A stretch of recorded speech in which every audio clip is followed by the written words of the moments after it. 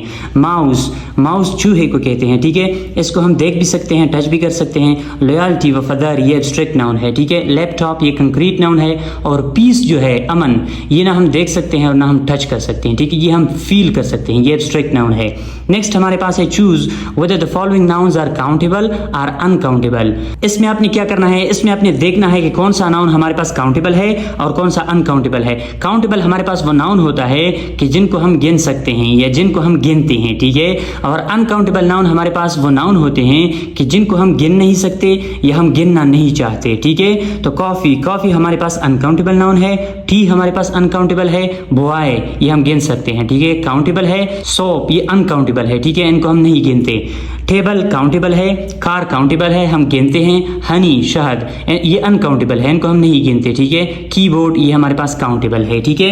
Next जो हमारे पास है ये भी इंतहाई इंपॉर्टेंट है, okay. Fill in the blanks with a noun, use each noun only one time. ये नाउन दिए गए हैं और ये खाली जगह जो है, ये ब्लैंक्स जो है ये अपने फिल करने हैं, इनको एक बार इस्तेमाल करना है इनको, ठीक है। I don't have much, it's just 2 small bags. अब यहाँ पे बैग्स की बात हो रही है तो यहाँ पे अपने लगेज का इस्तेमाल करना है, ठीक है। पहले अपने सेंटेंस को पूरा पढ़ना है कि वहाँ पे बात क्या हो रही है, ठीक है, तो आपको खुद समझ में आ जाएगा। लगेज कहते हैं सामान को, तो यहाँ पे बैग्स की बात हो रही है तो अपने लगेज लगाना है, ठीक है। They are going to tell you all you want to know, they are going to give you a lot of information. यहाँ पे टेल यू की बात हो रही है तो वो आपको अ लॉट ऑफ इंफॉर्मेशन देगा, ठीक है। There is a room for everybody to sit down, there are a lot of chairs. यहाँ पे सिट डाउन की बात हो रही है तो यहाँ पे चेयर्स आपने लगाना है, ठीक है। We have no dash not even a bed or a table. Bed और टेबल की बात हो रही है तो जाहिर सी बात है कि यहाँ पे अपने फर्नीचर का इस्तेमाल करना है। What does Arif look like, he is got a long beard and very short hair. तो यहाँ पे बियर्ड और हेयर यानी मतलब उनके बालों के बारे में बात हो रही है, ठीक है।